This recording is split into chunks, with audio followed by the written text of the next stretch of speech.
welcome everybody. Thank you so much for coming out, and welcome to the game show To Tell the Truth. I'm your host, Felix Schwartz. Thank you very much.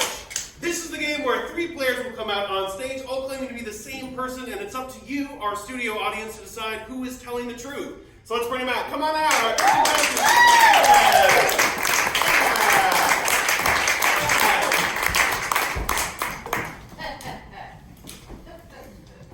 Okay. Nice. Excellent. I'm Sam Rebeline. I'm Sam Rebeline. I'm Sam Rebeline. All 3 of them are claiming to be Sam Rebeline, but only one of them is the real Sam Rebeline. It's up to you to figure out which one it is. Be seated. Thank you very much. It's a little word about Sam Rebeline for you. Sam Rebeline holds an MFA in creative writing from Goddard College with a focus on horror and memoir, and a certificate of graduation from the Lubbock Area Square and Round Dance Federation in Lubbock, Texas. Hard to say which of these is the greater accomplishment. His work has been featured in Bourbon Pen, The Dread Machine, Coffin Bell Journal, Press Pause Press, Ellen Datlow's Best Horror of the Year, the Stoker Award-nominated anthology Human Monsters, and elsewhere. Sam's debut horror novel, Edenville, is coming out in October, and his follow-up collection of stories set in the same story universe, The Poorly Made and Other Things, is coming out in early 2025. Sam currently lives in Poughkeepsie, New York, with 2 very old dogs. For pictures of their sweet, stinky little dog faces and updates about Sam's work, follow him on Instagram at RebelSam94. Great! Okay, so we will identify our players as Sam Rebeline number 1, number 2, and number 3 at the end there. You, the audience, can ask questions to try to identify the real Sam Rebeline. So let's begin. Who has a question for our Sam Rebelines? Yes, sir. Number 1. Yeah, how you going Have you ever there? had a beard? What's that? Have you ever had a beard? I had a beard when I was in college. It was a kind of college thing. We all had all kind of grew beards. It was part of the fraternity thing. But then I decided to shave it when I became a serious writer.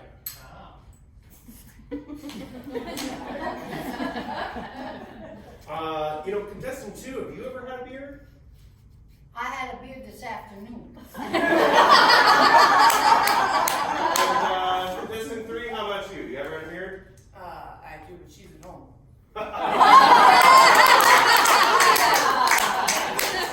Awesome. All right, anybody else have another question for our Sam Rebelines? Our Sam's Rebelines? I don't know. There you go. Sam, number 2, can you tell us about your writing process? My writing process is very earthy. I just dig deep down and I think of the most disgusting things I possibly can, and I put it into the story so people will be scared out of their minds. That's how I work. What's terrible? Sounds good to me. Can we ask number 3 and 1 that question too? Absolutely. Sam number 3. How about you? What's your writing process like? My writing process is I get out an old family album and I look back on all the relatives I hate. And then I think, what would I like to do to them? And that's what I write about. I like to go down to the bar, have a couple of drinks there, talk to the guys, and then sometimes I get myself all loosened up. Sometimes I'll go down on the highway and talk to some of the dead animals on the highway, and they kind of give me some inspiration as to, the kind of ghosts of the dead animals. They talk to me sometimes, and kind of gives me inspiration about things I want to write about. Sounds unclean. All right. Anybody else? Question for our Sam's Rebeline? Question? Yes, right here. What's your favorite thing to do in Poughkeepsie? My favorite thing to do in Poughkeepsie is to go down to Rossi's Deli. That's what I was going to say. Well, I like Rossi's Deli because those sandwiches come with a whole lot of dead flesh on them. That's what I like about it. Sam number 2. What about you? What's your favorite thing to do in Poughkeepsie? Actually, it was Rossi's Deli too because I love meat. But I also like going down to the river and seeing if anything washed up. That's gross. Did you get a lot of good meat on the riverbank, or? I once got this really decaying carp. It really stunk. It was great. And what did you do with that? I took a photo of it. I brought it home. I left it on the kitchen table for about a week or so the house really smelled. And then I wrote a story about it. That's all I want to know. Sam, number one. Yeah, I mean, pretty simple. I go down to the train station and wait for kind of like the wayward youth to come off of the train. People who've kind of come off from the city, who've kind of given up on life and have kind of lost their way. And it's kind of their last stitch effort. Maybe they're running from something from the city. And you can tell. You get in the train station, you can see them, you know, they kind of got like a stick with a bandana thing attached to it in the back. And they're just kind of, you know, looking for something. And then I tend to take them in, and they come and stay at my apartment for a while, and I talk to them and interview them, and then sometimes we go down to the highway and we look for roadkill and talk to the roadkill and stuff like that. But that's about it. Yeah, other than that, just normal stuff. I am sensing a theme here with you. Do we have any, one more burning question for our Sams? Anybody else? Yes, right here in the front. Sam, do you belong to a cult? You talking to me? I have toyed with it. But I have not done so yet because there are so many, it's hard to choose. I did belong to the Kiwanis Club once, but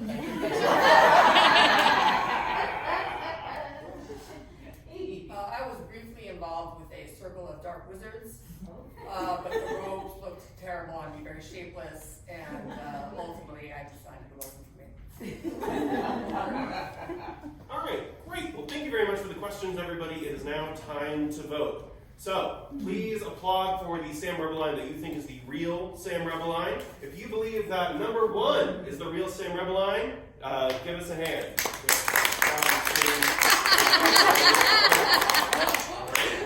Any takers for Sam number two? And how about Sam number three? All right. It's time for the moment of the truth. Will the real Sam Rebeline please stand up? It was me, sucker!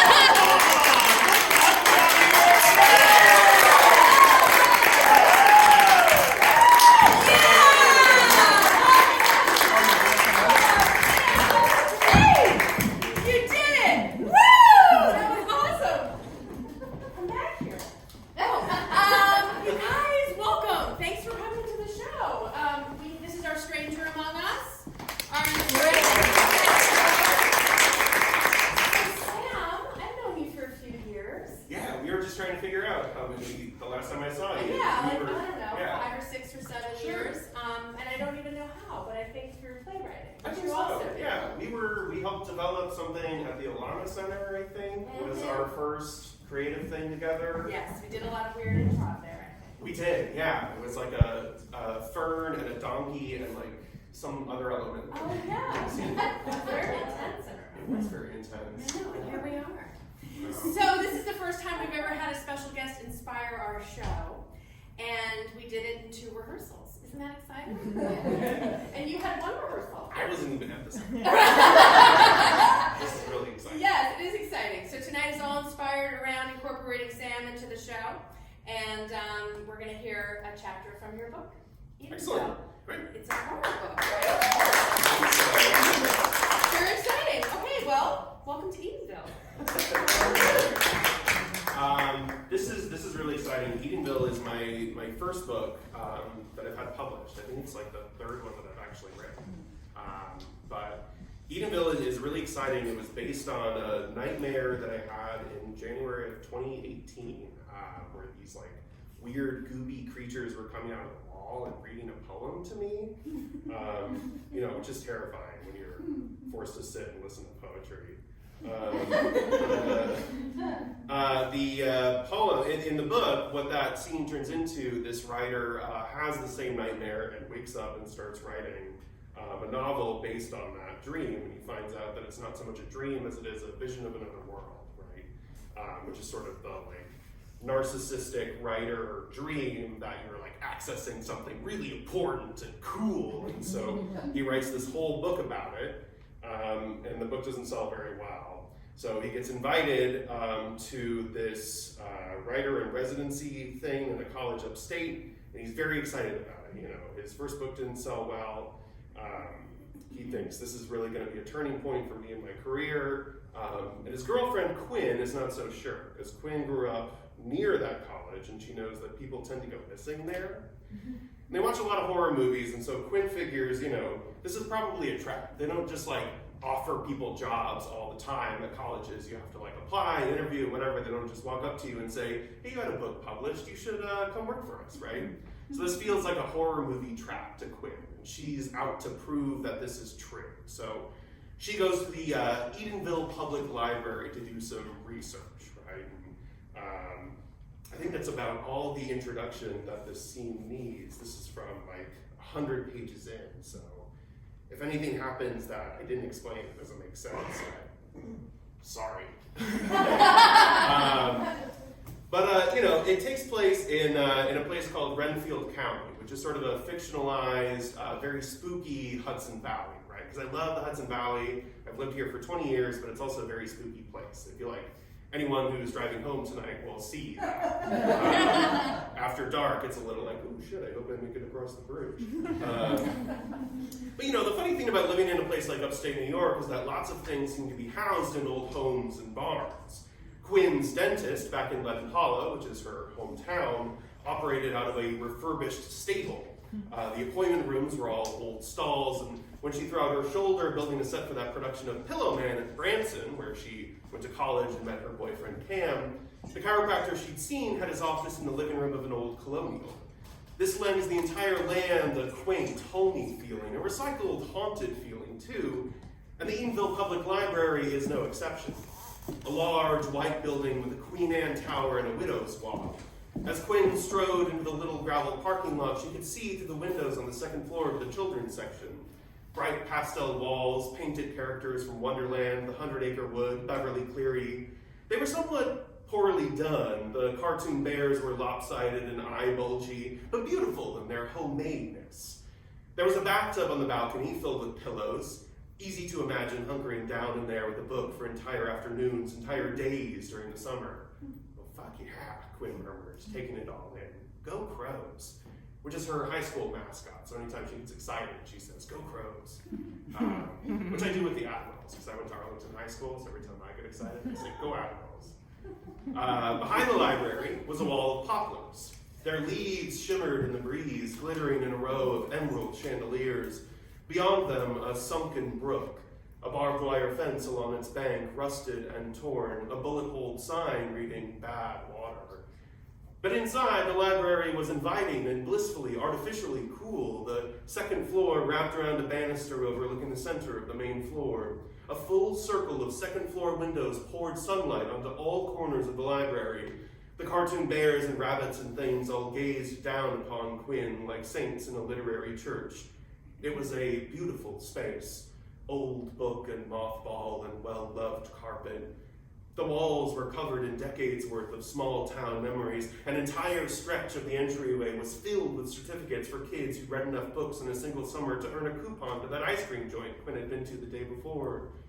Another wall was slathered in children's drawings, pictures of book signings from local authors, and pictures of Poe's sports teams like the Edenville Butchers, who apparently played football, and the Bent High Whalers, who apparently played soccer. Go Whalers. The sports team pictures dated back to the 80s, growing more faded and more ghostly as they aged. Quinn read through a number of captions beneath pictures, mouth open and endlessly fascinated slackjaw, overwhelmed by the small town-osity of it all. She found herself suddenly validated, as if her memories of Leaden Hollow meant something, because she'd earned a gift card to McCoy's Pizza one summer for reading 30 books. She'd played soccer for a season. She hated it, but still. That could be her on the wall. grinning on one knee in her bright blue Whalers jersey. What was it Wes had said to her? Home never leaves you, so why not be somewhere that wants you? How much did Cam really want her? And who else waited for her back in Brooklyn? Ken's her coworker? And how badly did this place want her? Can we help you? Quinn jumped. She'd been so taken in by the pictures on the wall that she hadn't heard the two old women approach. But there they were, standing a foot away, smiling identically, robotically at her.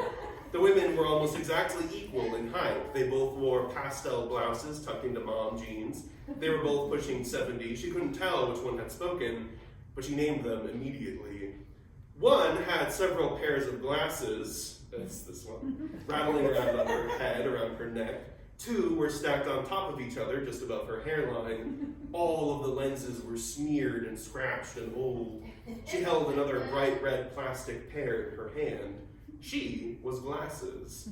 The other woman, wider and a bit gruffer, Quinn named Spider. She had only one pair of glasses, but from the very edge of their gleaming black frames hung a very small spider.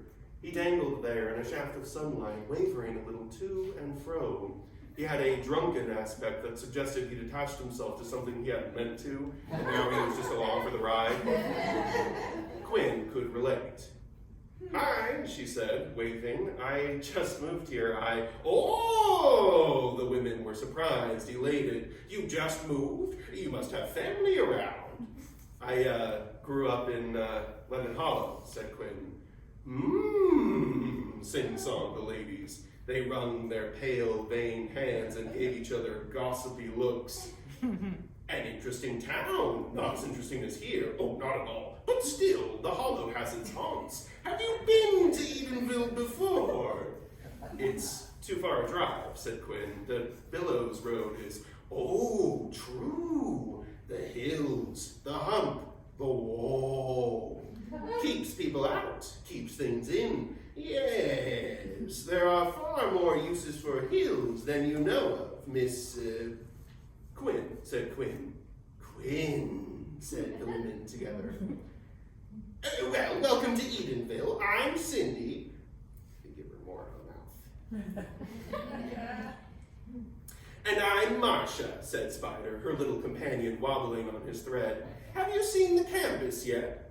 I have, said Quinn. And the sunflowers, asked Cindy. Did you like the sunflowers? Oh, aren't they pretty? Aren't they nice? Sure, said Quinn. Well, listen, I'm not going to bullshit you ladies, so I'm just going to ask this straight out. Oh, something important. Ooh, go on, ask. There are as many reasons to hide a question as there are roads out of Renfield, which is an old Renfield way of saying that there isn't a chance at all because there are no roads out of Renfield. Right, said Quinn. Well, she took a breath. She never said this out loud before, but fuck it, if the stories about this county were true, and there were many stories about this county, her thing was probably the least crazy tale these ladies had ever heard. She let the breath out. Essentially, my husband, she upgraded him from boyfriend to make this a little bit more believable. He was offered a job at the college, and I followed him because I thought it might be some kind of trap. My friend went missing in Renfield when I was in high school. It was a rite of passage at our school to drive up the Billows Road over the hills and see what was so scary about the county. No offense. None taken, said the ladies together. Okay, well, we saw something that night, said Quinn. My friend Celeste and I.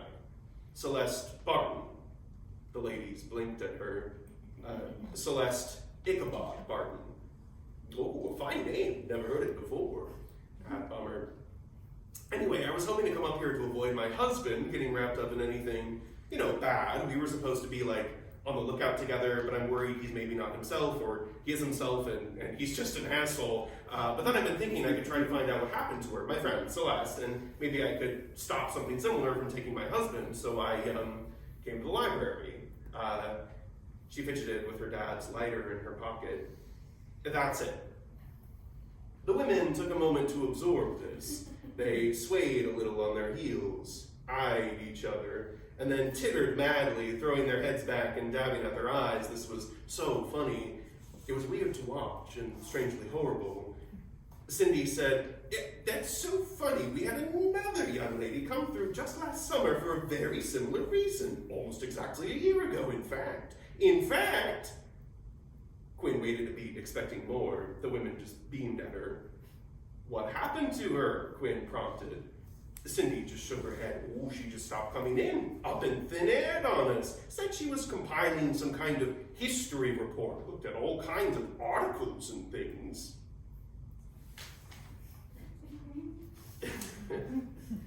"You know, we actually made a little box. We did make a little box. Yes, we did. Left it right over there. Figured it would save us some time if we ever had another explorer." "Yes, another explorer. That's such a good word for it. Another seeker. Yes, we made a seeker box. All that girl's notes and references collected in one place, just in case anybody was after the same thing she was," they said together grandly, like the punchline to an incredible joke.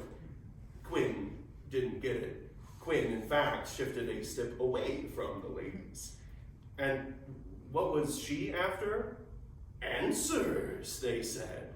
The women shuffled forward as one, closing the distance between Quinn and them like that. They had not stopped smiling. Quinn had a sudden image of them floating around the library at night, eyes glowing, feet bobbing inches above the floor. She saw them shoulder to shoulder, wearing Tim Burton-colored socks and grinning their Muppet-wide grins, each packed with cartoonish claymation teeth, all sharp as knives. She heard them hissing as they floated around in the dark on patrol, saw them whirling around the corner, their spotlight eyes zeroing in on some kid who'd snuck in after closing. They snarled and descended, swooping down like killer birds. Maybe the entire town was patrolled that way, all the little old ladies swooping around at night in repetitive circular patterns. She had to literally shake her head to clear this image from her mind. "And where is this box?" Quinn asked, trying hard not to make any sudden moves. Cindy pointed a bent, arthritic finger across the room to a shelf behind the circulation desk. There, a big, waterlogged box marked history in black Sharpie. "We left it right over there." "Well, awesome. I'll just set myself up here." Quinn thumbed at a table behind her, its back to the wall. "If that's all right." "Oh, perfectly all right, dear. More than all right. In fact, wouldn't you know?" They took a breath together, but Quinn interrupted them. "Let me guess, that's where she sat."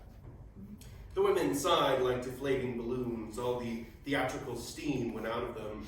Cindy said simply, as a totally normal person, "Truth be told, Quinn, this is a pretty frequent occurrence. Every few months, another young woman comes by to explore the county's history. They all have their reasons, their games. I just moved here, they say. I want to know some history about the area, they say. I want to know what killed my dad. But it's always a young woman. We find that men tend not to dig. Oh, they don't cope well with mystery. Women will shake their heads and say, 'No, I do not accept.' But men are more limited in their thinking. They tend to sink. So good for you for not sinking, and best of luck," they trilled in unison. Before Quinn could respond, they scuttled away down the nonfiction aisle. To Quinn's immense disappointment, there was no microfiche in the box. "Damn it," she told the box. The box did not apologize. Quinn shivered when she put her fingertips on its cardboard surface. It had felt very heavy on the brief walk from the shelf to the table, and when she popped the lid off, she felt the box inhale as if to say, "Here I am again." She coughed just to have some noise in the cathedral quiet of the library, then looked around to see if the women would shush her. They were nowhere to be seen. There was a thick stack of emails at the top of the box, printed out neatly and paper clipped together. After Quinn was done rooting through the box to see if there was any microfiche, a big bummer there wasn't, she flipped through the emails one by one and saw that they were all from the same woman to the same guy on the same night, according to the Gmail header at the top of each page. This woman kept asking where he was, why he wasn't responding. Her emails became increasingly desperate as the night progressed. Each one detailed a piece of Renfield County's history. Some were only a paragraph, some were pages long. Another shiver tightened Quinn's spine. She saw herself sending email after email to Cam, saw herself sinking under the panic of Renfield's influence, just as this woman had done before. She set the emails aside. Below them was a layer of old articles and newspaper clippings, faded Xerox copies of out-of-print texts. Quinn rifled through these for a long time. She read about the founding of the town of Bartrick Mill and the town of Bent, the fishing boom the county had enjoyed around the turn of the last century and its subsequent collapse. She read about the rape of the Shumblewoods at the hands of the Mithers and a few other families who lived in the mansions around Lillian in the late 1800s. Lillian is like Millbrook, they all own horses and very fancy. But even better, Quinn read about their mysterious disappearances that began to plague the county's lumber camps and pulp mills in the late 1920s. Lumbermen reported strange sightings deep in the Shumblewoods. Men from the limestone quarries and lead mines around Tinker's Falls reported the same. Starting in 1929, the Mither plant actually had to close on full moons because the men flat out refused to work. Strange beasts, unexplained deaths, lights in the sky, escaped cannibal convicts from Bartrick prison living in the ruins of the machine works by the mill, cave ghouls, five-legged rats, the whole goddamn gamut. This was the Renfield County Quinn had expected. But there was nothing about the thing that had taken Celeste, the thing they'd seen on the road that night. Nothing about the faculty at the college either, just a brief mention of Matthew Slitter's disappearance back in 1990. He'd been beloved among students according to his obit from the Lillian Journal. The obit also mentioned that the campus sunflowers were his doing. The campus is smothered in sunflowers that move as you walk by, and they wave to you if you wave to them. Yeah, thanks a lot, she told him, putting his obit aside. His picture, a tiny black and white, glared up at her through rounded spectacles. The tufts of white hair on either side of his head looked like mad Professor Poofs. He looked like an evil Larry David. Quinn creaked back in her wooden chair. She puffed up her bangs, thinking. She picked up the stack of emails and shuffled through it more thoughtfully. She watched the timestamps on the emails go back from 2 in the morning to midnight to 11:21, back all the way to sunset. She was reading someone lose their mind in reverse. She stacked them in order and began reading through them in earnest. Dear Tom, began the first email. So I've been a really bad sis. I meant to email you days ago, but I just kept not doing it. That's lame of me, I know, but there it is. Sorry. Well, it's Friday, no school tomorrow, so I figured I'd have a drink and finally finish writing this fucking thing. I don't know why I've been so weird about it. But I had a drink, and then I had 3 drinks, and now I'm sitting on the floor of my bedroom with no lights on, hitting send. Sorry. Apparently, this woman's mother had just died. In her emails, she described to her brother how sorry she was for pulling away after their mother's death. She wanted desperately to make sense of their mother's passing, wanted badly to reconnect with her brother, who was AWOL this entire night of emails as far as Quinn could tell. At the heart of all this, there seemed to be one question on the woman's mind. Was her mother's death something that was always going to happen, or did Renfield somehow make it happen? Rubber banded together at the bottom of the emails was a set of ancient photographs. When Quinn went to undo the rubber band, it cracked apart and stuck to her like a dead worm. She had to shake her hand hard to get it off. The pictures were grainy black and white, Polaroids and negative strips and more. The first photograph was of a family, standing all together in their Sunday best. At the bottom, someone had written in long, faded ink, Renfields, Thanksgiving 1927. The family's eyes were white and blank. They were not smiling. They had their hands on each other's shoulders, like if they lost contact with each other, they'd simply dissolve. Quinn hadn't known the Renfields were an actual family. They must be very old blood, dating back to whenever the county was founded, like 17th century. She turned the picture over, a sticky note plastered to the back. Left to right, May, Henry, Lawrence, Adelaide, Robert, baby girl. Quinn turned the picture back to see who was who. May looked like she was probably the daughter, maybe 15 or 20, honestly, Quinn couldn't tell. Everyone looked so soulless and beaten down in those old photographs, especially this family, gaping like ghouls from 90 years ago, all glaze-eyed against the flashbulb. Henry was definitely around 10, and Lawrence must be the dad. He stood with his hand on young Robert's shoulder, his other hand somewhere behind Adelaide's back, whom Quinn figured was the mom. She had her hand on Robert's other shoulder. The poor kid, Robert was maybe about 4, I sat stiff in a chair with his lips parted, staring dumb at the camera. He had a sleeping baby in his arms. They stared at her. Quinn placed this picture aside. The ones beneath it depicted such a vivid story that she almost got up and asked if the ladies had cranked the AC or something because she was suddenly cold, so cold. First, a farmhouse. 2 stories, rustic. Summer, the grass was tall. The farmhouse, however, did not look inviting. It looked squat and sad. In faded pen in the bottom corner, Renfield Farm, 1926. The next picture, Renfield Barn, even less inviting than the house. Dark and deep, and all the stalls were empty. It loomed so high, the picture did not show the top of it. Then, Renfield living room, doused in pools of black shadow. Renfield kitchen, covered in the same inky black. A single lady's shoe pokes into the bottom of the frame. Somewhere off camera, a woman's body on its back on the floor. Renfield stairs, absolutely drowned in shining dark. Bathroom, May. Poor teenage May Renfield slumped on the toilet, a ragged circle of shadow torn through her chest, her stomach. Adelaide sprawled across the kitchen floor, the owner of the shoe from the picture before. Henry slumped in an armchair. Quinn could see straight through him to the buckshot holes in the wall.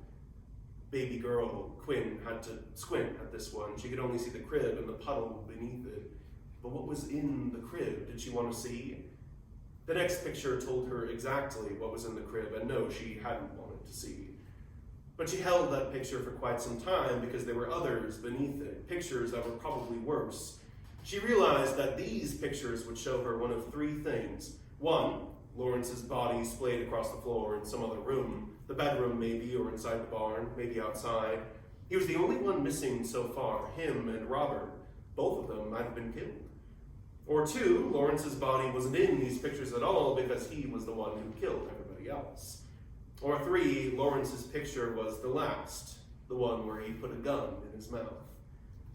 Slowly, Quinn slid the picture of the crib to the back of the stack. The next picture wasn't Lawrence. It was the space between the house and the barn, covered in wintry white. A dark trail led from the snow around the back door to the shadow of the barn.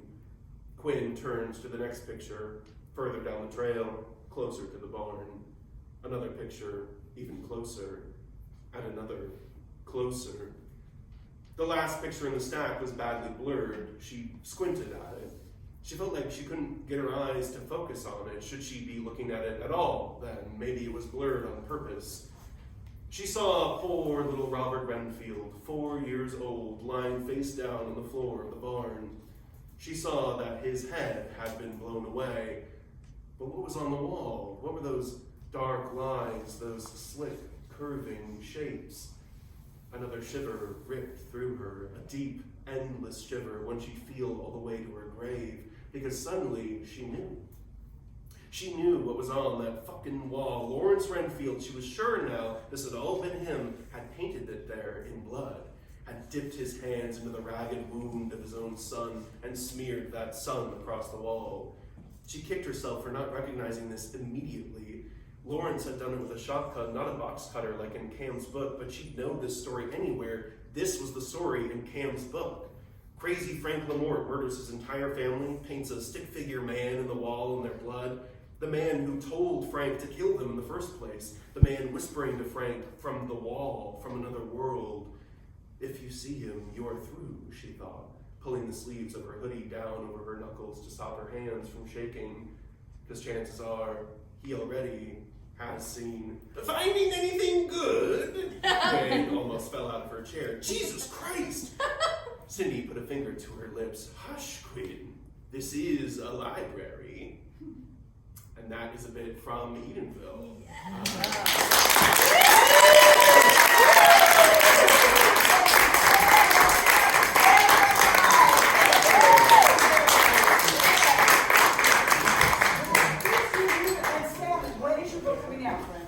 So it comes out on October 3rd. We have some cards in the back with QR codes on them. You can scan the QR code. You can pre-order it. You can order it signed from Oblong. So support indie bookstores, order it signed. We've got signings and events coming up that we're planning. And, you know, this is a bit of a spoiler, but some of the old ladies turn into spiders in the book. So if you would like a gummy spider, that's why we have them. And they're not spiked. They're not spiked. I've eaten them and I feel fine. So yeah, please take a gummy spider, take a little card on the back, and thank you very much for listening. All right, thank you.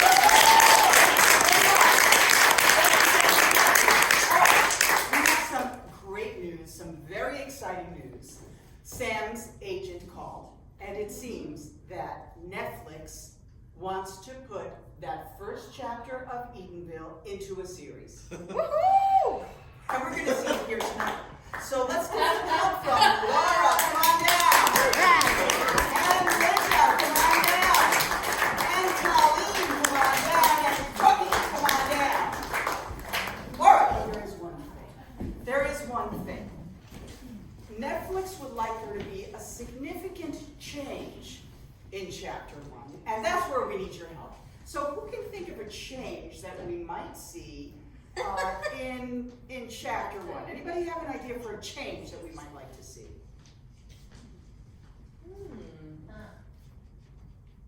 Can I just shout it out? Shout it. Alright, instead of humans, it's turtles. Okay, instead of humans, it is turtles. And scene. Cam.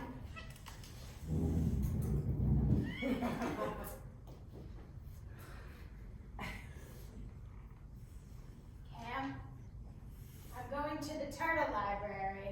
But it might take a while.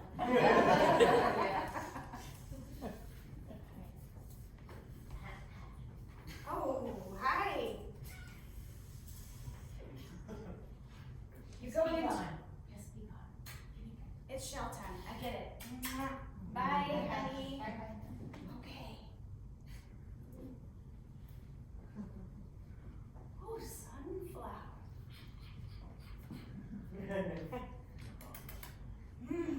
Nice. Oh, what a beautiful day for a turtle to go to a library. So wonderful. But a bit creepy. A bit creepy, yes.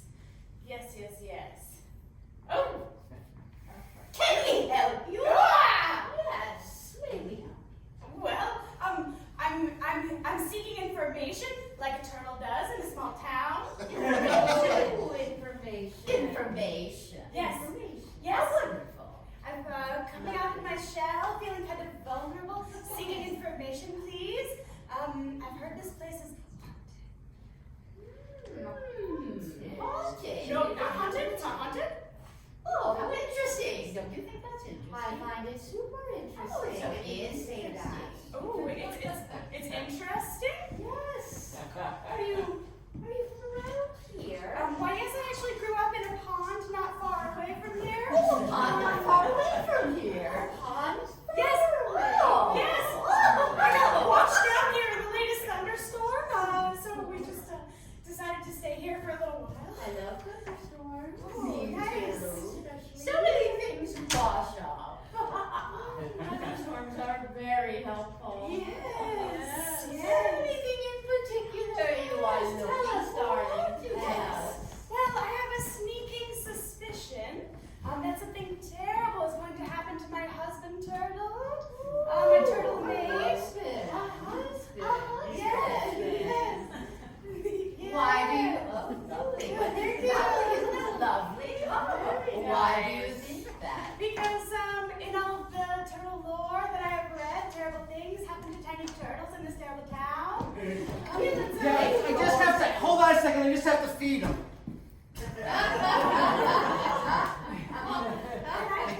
They like a little bit of food. Okay.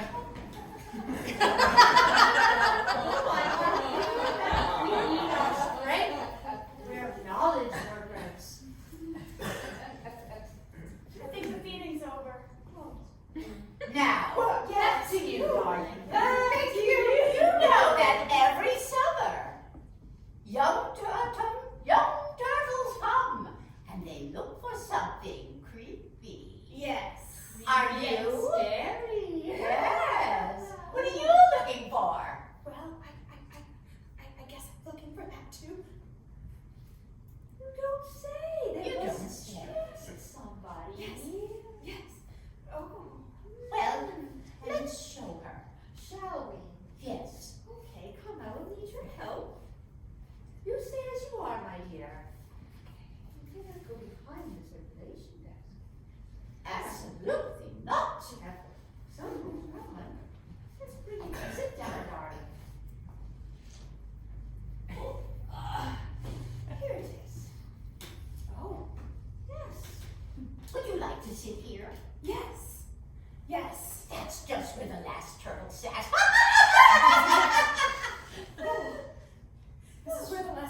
that? Yes. Of course. But this box is full of history that the last turtle collected. Oh. Probably anticipating your arrival. Ah. Possibly. Always there's a possibility. Always with turtles and boxes. Wow. Well, thank you. That's very funny. I know.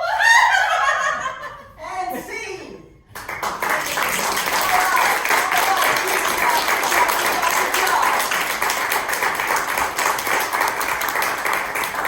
It gets even better because now they're going to make a video game out of Edenville. And with every video game, there needs to be a quest. So we need your help. A quest for the video game. What might the quest for Quinn be in the video game? The murderer. Say it again. The murderer. The murderer. Looking for the murderer. Yeah. The quest is looking for the murderer. And C. Level up, level up, level up, level up.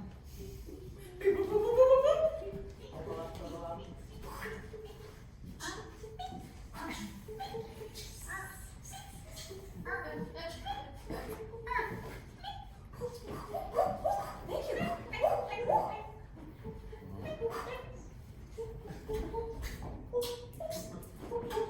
I've got my sword. I've got my binoculars. We're going to find the murderer.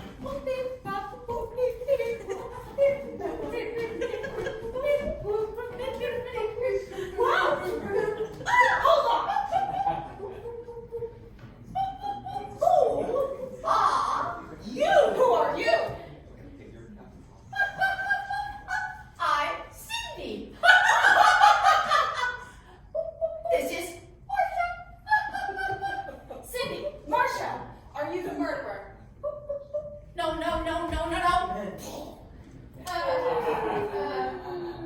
Cindy, Marcia, activate. I see the murderer. Yeah, just a second. I just have to get past this next level here. Just 1 second. All right. Okay, I'm coming.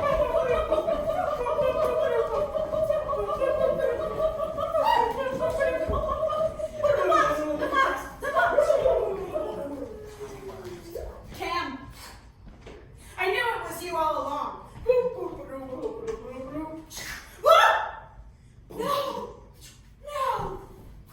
No! And scene.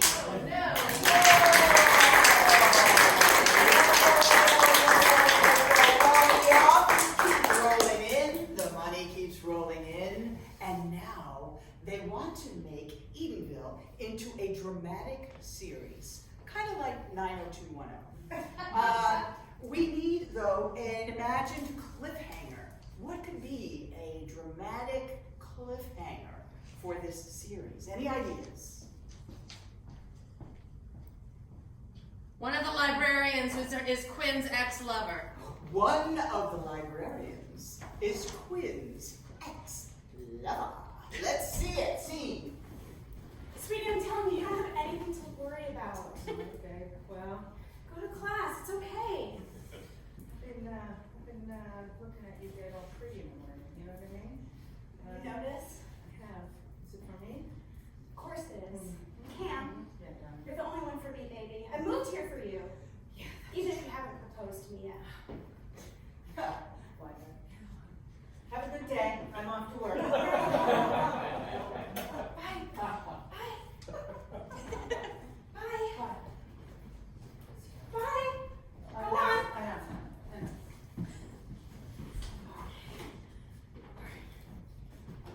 Just get ready to go. All right. I'm gonna solve this mystery. If it's the last thing I do. Hello? Is this the local library? Yes, it is. It is. Definitely. Oh! Yeah, I just gotta see if something's gonna happen. I think something really weird's gonna happen here. All right, hold on. And wow! So nice to see you. I am very, very attractive. Didn't expect to see you here. Are you new in town? I love new. Some could say that. New is nice. New is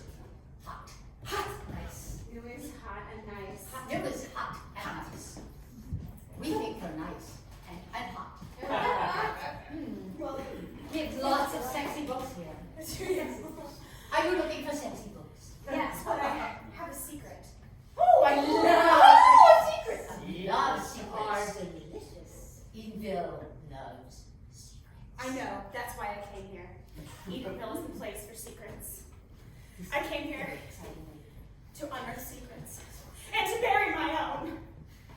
But unfortunately, Charlie, I also came here to resurrect you. Why? You and me. We deserve to be together. What about me? What? There's something I need to tell you. No! Yes. This Yes! wasn't the secret I wanted. The secret you're going to get? No! Please! Oh, she's begging. I do kind of. Let me just. Excuse me.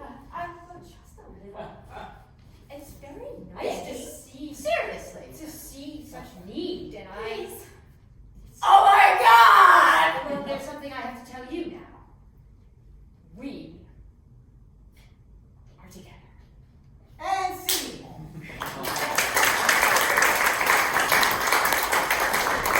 Good evening, ladies and gentlemen. Good evening, ladies and gentlemen.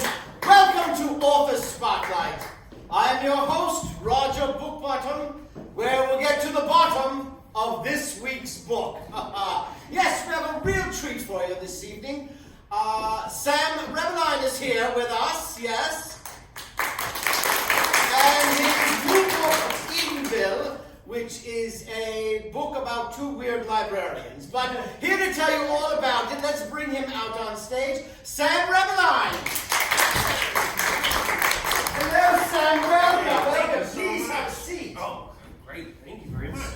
Wonderful to have you here on Author Spotlight. It's a dream to be here. I watched your show for years and years. Go on. It's always on 11 p.m. I don't know. Yes.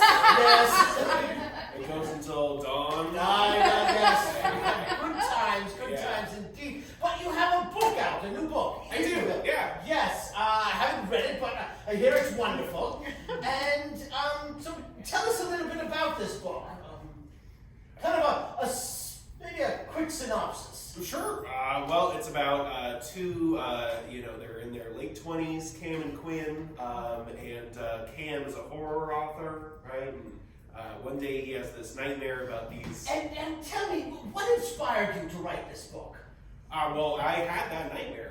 Many years ago, I had this nightmare about goopy creatures coming out of the wall and reading a poem to me. And Well, Sam, we have a clip.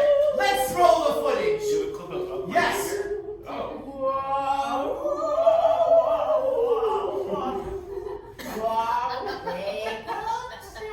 Wake up, Sammy. Wake up, Sam. Have we got a story for you?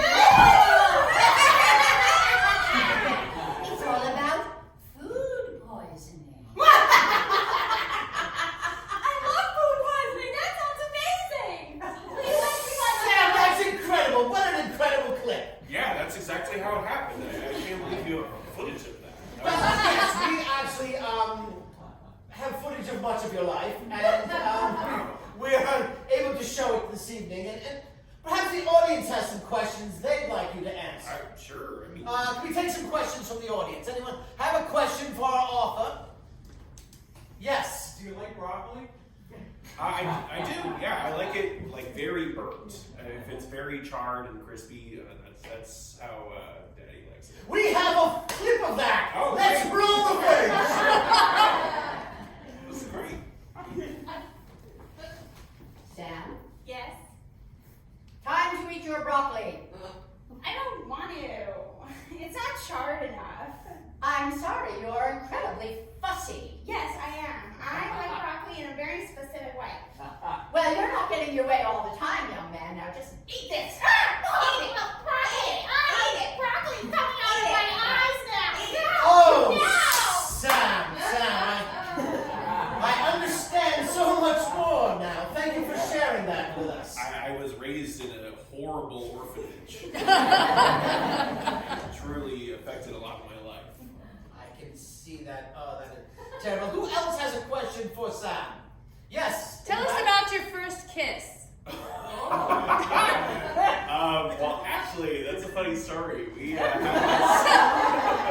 We had this tradition in my high school where you would get a mouthful of ice cream and you would, at the end of the year, you would kiss the ice cream into someone else's mouth. No! That was literally no exaggeration, not part of the show, my first actual kiss. It was a mouthful of ice cream from my friend Maddie, and we were just friends, but it was truly my most delicious kiss to date. Oh, Sam, we have a clip.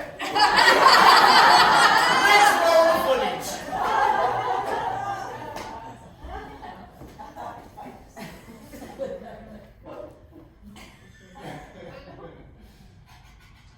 Oh, Elsie, it's gonna be beautiful.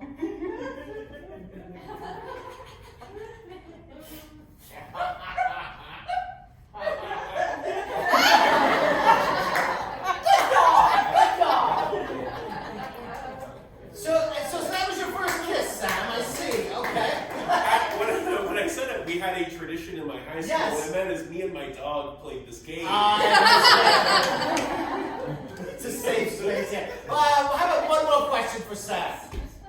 Yes. Do you have any other favorite nightmares? Favorite nightmare. Yeah, I often, I have very vivid dreams almost every night, but often when I'm pursued by zombies or a flood, there is generally like a tall brunette along for the ride. So there, even though it's scary, I'm like, oh no. There's a little bit of romance in there. So I would say any nightmare that features like a nameless female companion and we're running from the zombies together is typically a good time. We have a clip. Let's roll the footage.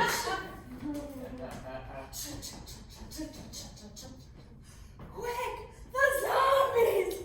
The aliens! Hi, I'm come to see you, Sam. How you doing? How are you doing? Carlotta! Great to see you. Get in my car. I've come to see you, Sam. Oh. How are you? Yes, but I am brunette. Come to look at me. Carlotta! Yes. Sam, wake up! Sam, wake up! Sam, wake up! Oh, you're back to us. Wow. Sam, that was some amazing and incredible story you have to share. I'm sorry, that's all the time we have for tonight. But thank you again for all the Sam Rebeline. Now this is our office spotlight. I'd love to say, Rosalind.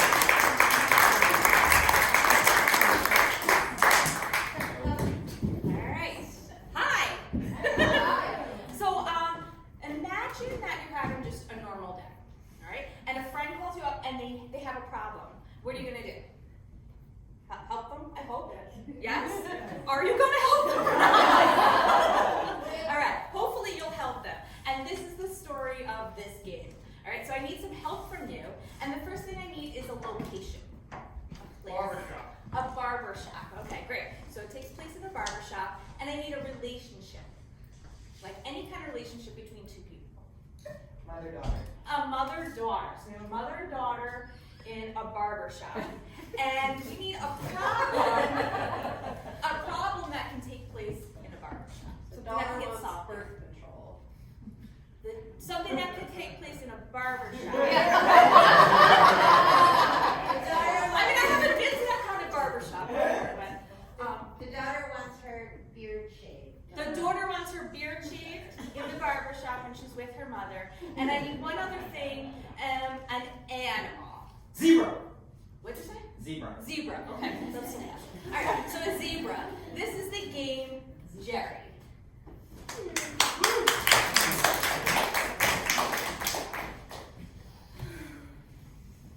Morning, Mama. Oh, darling, I think it's time. Yeah? It's been a little long Yeah. and school's starting very soon, so Okay. maybe we wanna, let's go see if we Look, can if get that's that. what you want, that's fine. Before we open the shop, you can trim it. I promise. It's okay. Let's just do it fast. I don't wanna control you. No, no, I no. mean, I feel it's okay. Okay, let's just have a quick trip. Yeah, okay. Just don't worry about that. Just don't worry about that. Christopher, good morning. Well, hi. Good morning. Hi. Came in for a little bit of a trim. Yes. And I needed to get my stripes evened out. I was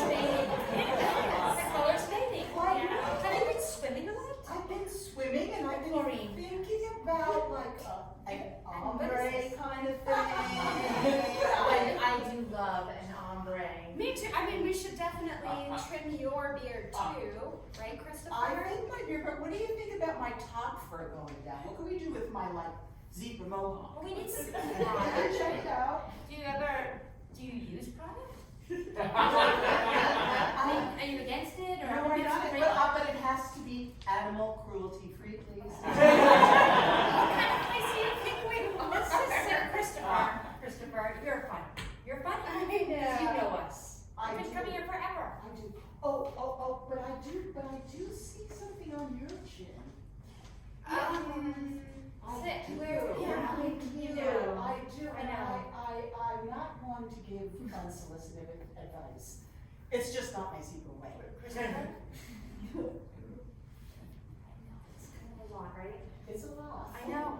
Christopher, you have good eyes. I think in some circles it might work. But isn't school starting soon? Tomorrow. Mama, give me Christopher just a moment together, will you? Just a moment. You got it.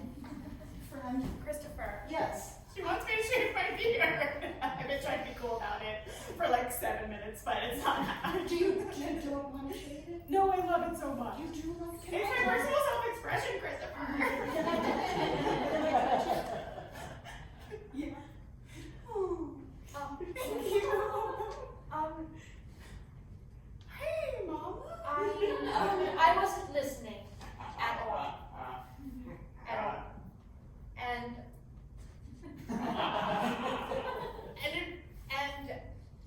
And I just think we shouldn't do anything. Let's just deal with Christopher, right? I mean, let's just. I have an idea. I think this would look so good in black and white. I want to show you a little thing I was thinking of while you guys were talking and I wasn't listening. Watch this. What? Oh, Mama. And I have a little bead here. I never expected this. I like it. It's freaking out. I saw that on video on YouTube. I guess it's smart that I'm starting school too. You can ride me. I'll take you to school.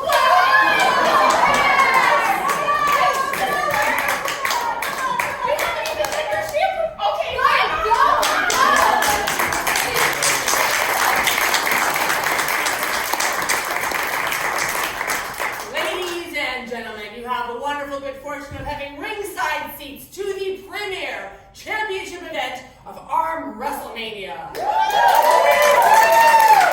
I'm going to need from you are 3 things that you like to do at this time of year. Anyone? Swim. Another Square one? dance. What? Square dance. Square dance. One last one. Craft fairs. Swim, square dance, and craft fairs. Okay, I also need a weird way to die. Choke on coffee. Choke on coffee. Okay. And lastly, I need, from this side of the audience, I need a sound. Okay, that is the sound from this side of the audience. And what is this side of the audience's sound? Woo! Woo! So we got and woo! Okay, let's introduce our fighters.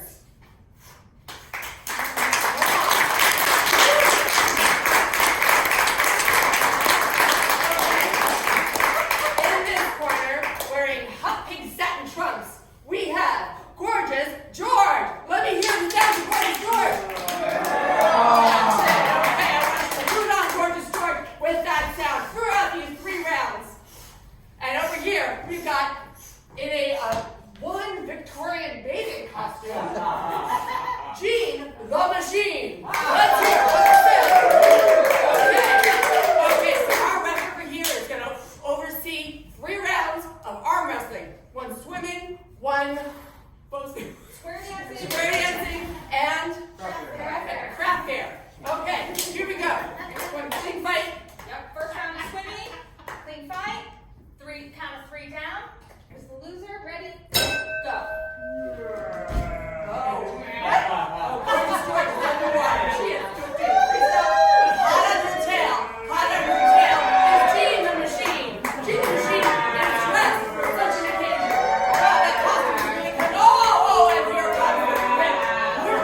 romance book?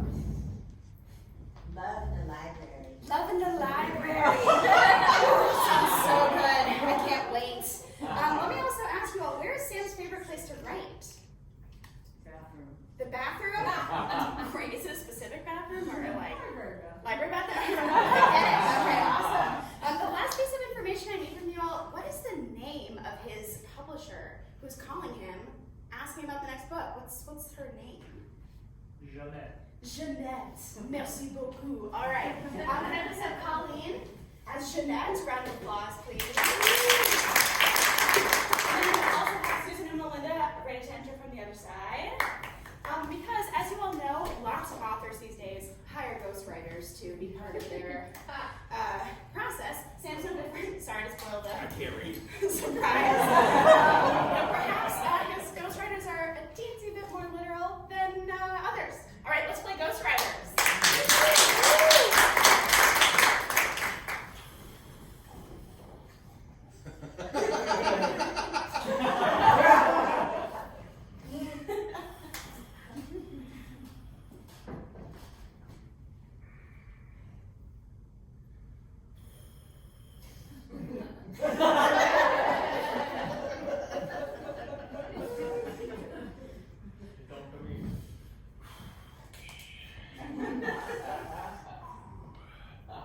Bring, bring.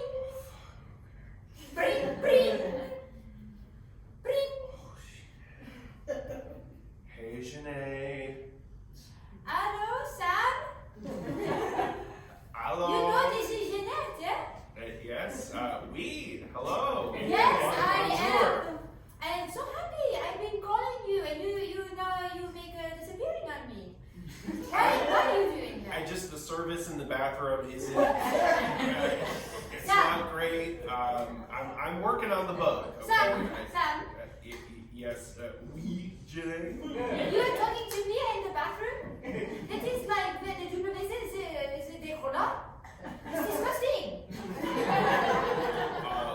I agree. But it's maybe American that you make like that. Okay. Sam, darling. Yeah, what can I do for you? Sam, darling, I am so curious. How is the book going? Good. I have 2 words. And they're at the end. I just figured, I know where it's going to end. It's going to end at the end, so I just wrote the end. May I know the 2 words, please? I'm so dying to know. You want to know the 2 words? Yes, I know the 2 words. You are so amazing. I just wrote the end.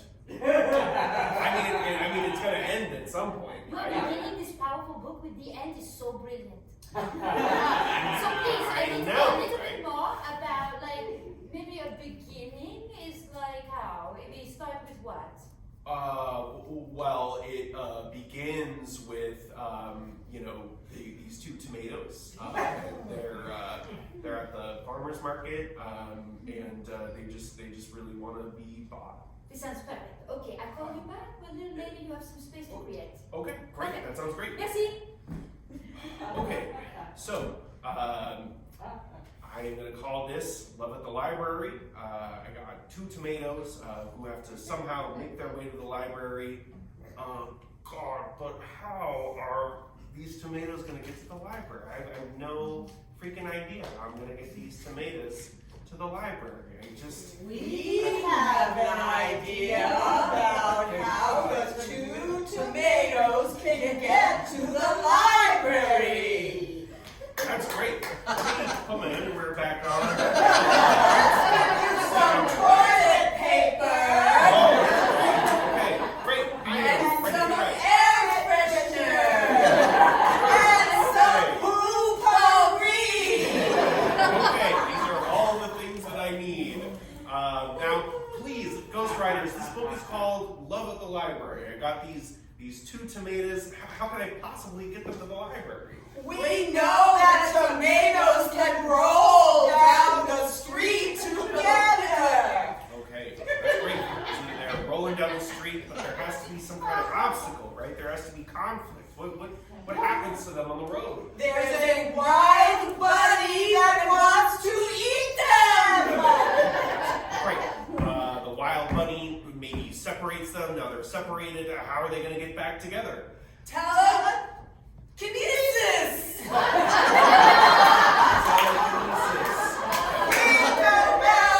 While you're on the toilet.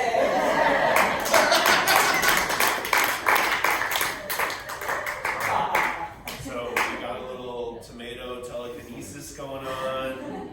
The tomatoes. Bring, bring. I'm going to take my underwear back off. Bring, bring. Bring, Hello. Hello, Sam. Bonjour. Ah, it's me, Jeanette. Oui. You know what? I just watched a video of this thing called Poo-Pourri. It's like it's an oil you make underwater. It's amazing. Anyway, the small talk is small talk. It's small talk. It's American product, you know? It's interesting. So how are you? Good. Also good. I love Okay, it. I great. love it. Now, you know, it's so friendly talking to you, but I need to know what's happening after, like the tomatoes, this hot book you're writing. There's tomatoes, and then I want to know, what's the progress, huh? Good. You know what? This is going really well. In Yes. fact, if I could find a smaller bathroom, that would be even better. You are again in the bathroom? Really? Uncle? No, I'm somewhere else. Oh, I love you. Somewhere else is like part of the book, right? Tell me more. I want to know. Okay. So the tomatoes get separated, Yes. right? They're at the farmer's market. They start rolling to the library Yes, because they want to read together, but they get separated by a menacing rabbit. Oh. But they make their way back together using telekinesis. Oh, I love it. It's like exotic love. Right? You have no question. Exotic love. I have a question. I want to know, does the rabbit, this is a mother in the rabbit, or they are an orphan rabbit? Can you tell me more about this rabbit? I'm gonna have to call you Okay, back on that one. You leave, okay, honey? I love you, bye. What?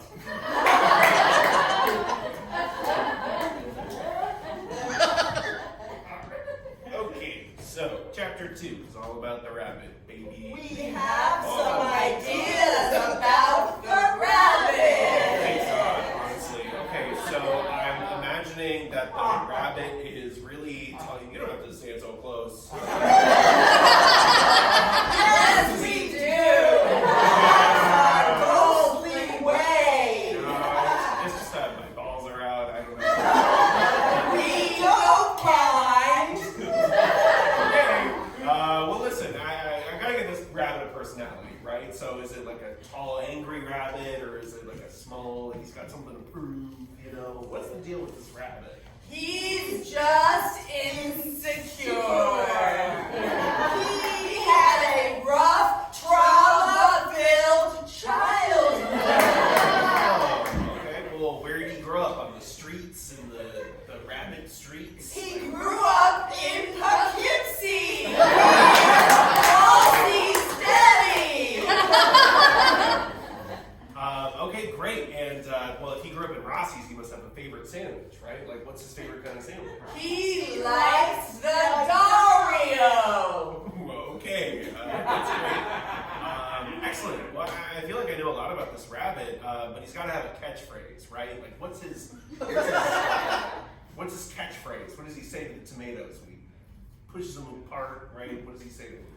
That's all, folks. Classic. I love it. Thank you so much,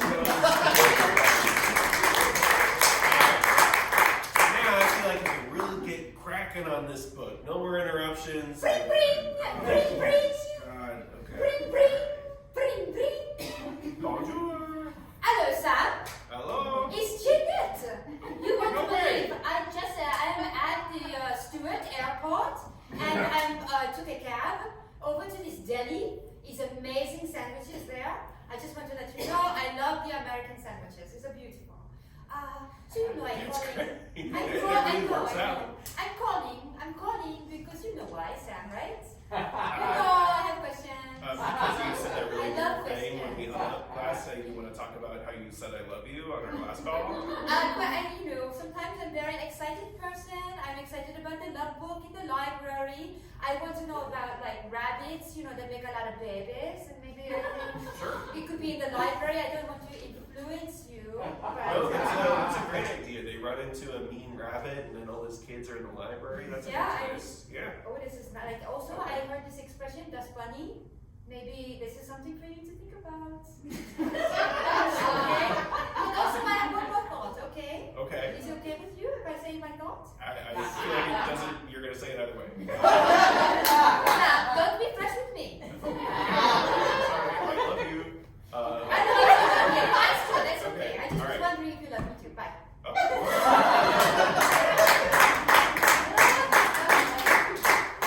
thought you had another question, but okay. So we're in the library. The tomatoes are back together using their telekinetic powers, but now they run into all the little rabbits are going to bully them. How am I going to get them out of this? I just don't have any ideas. I might have to leave the bathroom. Oh, thank God. Ghosts, I got a question for you. Yes. If I can just figure this out, I'll be good at my writing for today.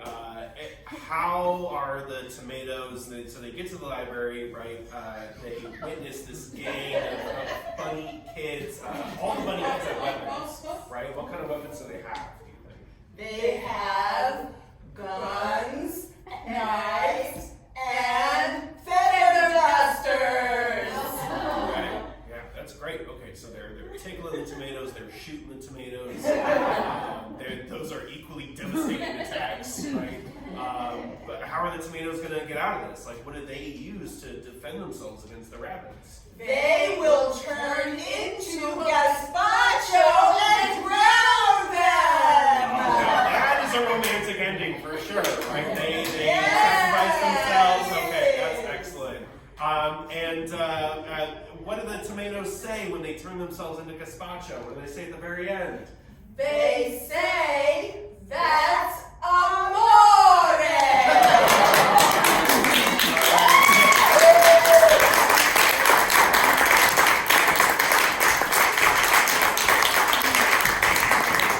Yeah, man, I'm telling you, they got Emma Corrin signed for Quinn. Yep, I had lunch with Netflix. That's right. Hulu, Prime, Peacock, BritBox. Yeah, all together. They're all doing it. It's unbelievable. It's unheard of. Can you believe it? Then it's going straight to Broadway. That's right. Even Hill's a smash. Yeah. So I'm having a open call for my new books. Yeah, just a bunch of people. I don't know who's coming up. Yeah, we figured we'd see who's got the next hit, the new hot talent. You know what I'm saying? This Sam Rebeline. We gotta get someone as good as him. You know? Where are you gonna find him? Yeah, you gotta get raw talent. Raw talent, that's what I'm looking for. Raw talent. Raw talent, great ideas. Great ideas and raw talent. That's what I'm looking for. Yeah, they're coming in a minute. Yeah, I gotta go. Yeah, I gotta go. Yeah, I gotta go. All right. Okay, see you later, Tom. All right, next. Hello, I'm Gloria Johnson, and I wrote a sweeping epic. It's called Your Grandma is a Crone. Yes, it's all about a grandma on the countryside, and everyone thinks she's wonderful except her grandson knows the truth. Pass. Next. Hi, I'm Cookie Lullaby, and I'm a children's author, and I've recently written a book. It's called My Not So Subtle Journey. My not so subtle journey. So I'm sort of really wanting a lot of noise and laughter and joy in the kindergarten classroom, and then You want that? You want it, or it's in there? it's in the book. In the and book. I suddenly Now it's noise in the classroom. and I leave. Pass. My name is Chrysanthemum Serena, and I write New Age books. That's great. Lay it on me, sister. What you got? The Twisted Creepy End is my next book, and it's about contacting the spirit world, and how to avoid the evil in the spirit world. Is it how to connect with the spirits? Yes. How to? Yes. Pass.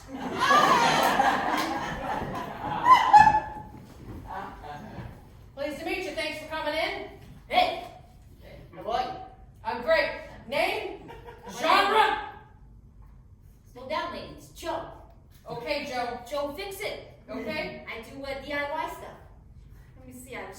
book, and it is called A Pervert Subway Dream. And this is a book, you're gonna like it, because you're like an urban person. Well, It's a great title, I gotta tell you. I know it's catchy, right? Yeah, catchy. I know. Well, in this dream book, we go around, we like take the subway, and we go with people to their homes, and we do things like in their homes. You go to pervert homes? Well, I hope so. I mean, that's the point of the book, right? Okay. You know how you know? How do I know? Well, that's what the book talks about. How you know when the pervert is there, and then you go with them to their home or their apartment, and you fix stuff. Because it's a combination idea. What kind of stuff you fixing? Plumbing, electrical, furniture. I have a very big section on upholstery. Pass!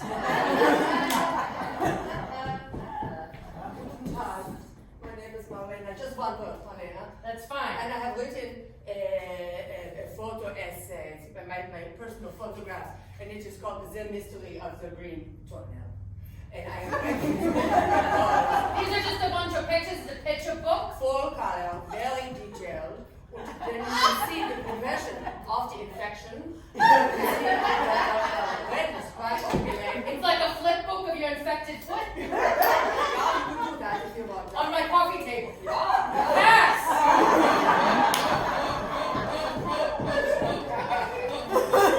Hello, ciao bella. My name is Vittorio Antenucci, and I'm Italian cook, and I make a cookbook for you. Oh, I like Italian food. I'll tell you that much. Everybody, all the Americans, they You love work it. with cheese? They love it. Cheeses? A lot of cheese. Wide variety of A cheeses? wide variety, Love and cheese. the name of the book is The Tale of Two Dookies. Is that Italian? Dookies? It's an American version of one like Italian thing. They say dookies. I don't know what it is, but people call it me.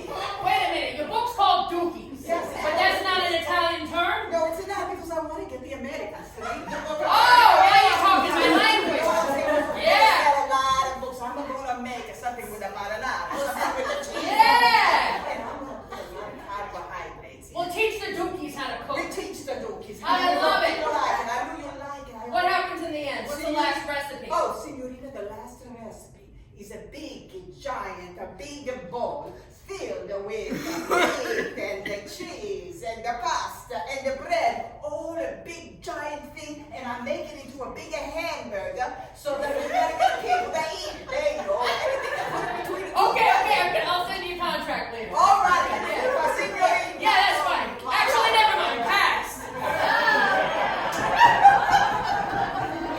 Hello, I'm Reginald Pepperlew, and I wrote a book about all of my sexual encounters. Wait a minute. What decade did these happen? The 70s or the 80s or the 90s or the 2000s? Starting in the late 60s, into the 70s, quite extensive in the 80s, and then...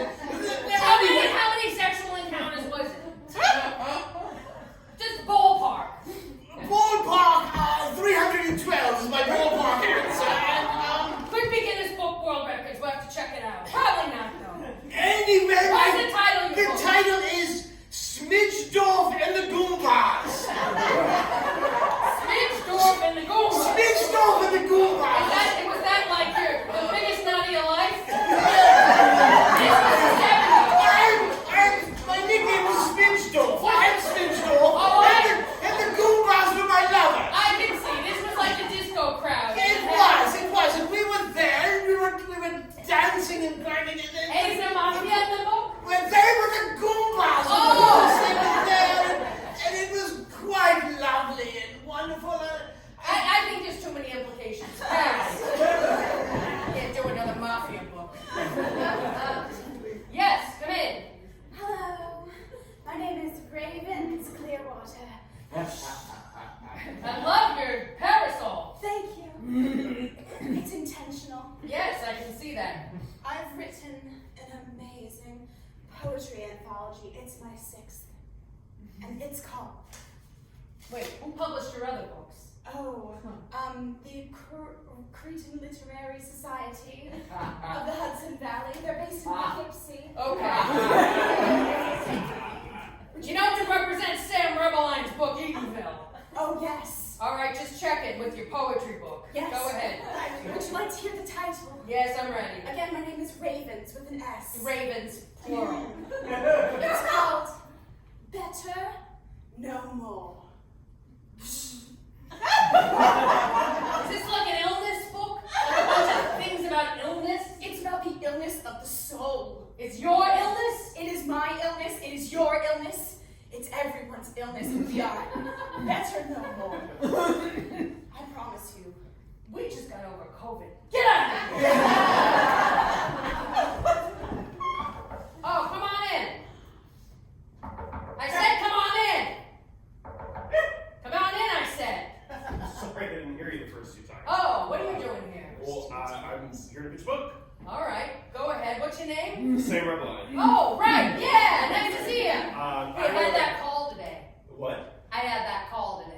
Oh, that's great. How'd it go? It was good. Yeah? Yeah. Nice. We'll tell you Did later. you tell him you got to go because I we should had talk to go. later? Yeah, because I He's a gotta little- talk to you. Yeah, awesome. All right. You Well, got something good, right? I certainly hope so. Okay. It's a high fantasy. It's not poetry. Does it have to do with the mafia, or is it Italian? I'm really sorry to tell you, it's a high fantasy Okay. featuring the mafia in free verse. But I think you're gonna like it. It's Free called- verse like rap songs? Yeah. It's called Wuthering Wits. What'd you say now? Wuthering Wits. Weathering wits? Wuthering Wits. Weathering Wuthering winds? Like winds? Wits. Winds. Wuthering Wits. Weathering wits. Wuthering Wits. Yeah. Okay? Alright, you got my attention. Okay, well, it takes place in a distant land, and this land is full of sand, and everybody there has two hands. This is sort of how the book goes. It's all in rhyme. You talking to ravens? I don't know what that means. No. Alright, go on. It's a land of sand. It's a land full of sand, and if you've got and if you need a hand, you can explore the whole land. And, as far as you can see, there's a bunch of sand. What happens in the end? Oh, it's great. There's a lake. Is there a band? There is a band. Yeah, there's a lake and a guy named Blake.